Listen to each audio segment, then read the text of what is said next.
Hola chicos, ¿qué tal? ¿Cómo estáis? Espero que estéis bien. Técnica, la última técnica que vamos a hacer. Podría estar 3 horas hablando. La verdad es que me gusta mucho, soy muy apasionado de mi trabajo y me gusta mucho, y si a vosotros os gusta, pues yo tremendamente contento. Detección de puntos gatillo. Hay que conocer dónde están los puntos gatillo.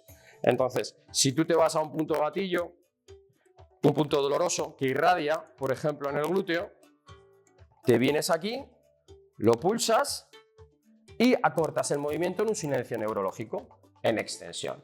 Técnica de punto gatillo, que viene muy bien, que son puntos que al presionarlos irradian. Hay que conocer su posición y hay que estar aquí pues 90 segunditos, una técnica de Jones.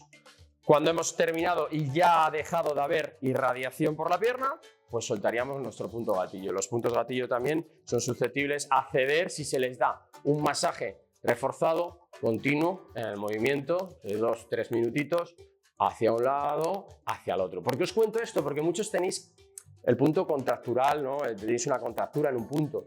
Podéis masajearos con la mano, podéis hacer alguna técnica de raspado y luego os podéis ir al puntito e ir trabajando o trabajar con una pelota de tenis. Esas son técnicas de automasaje.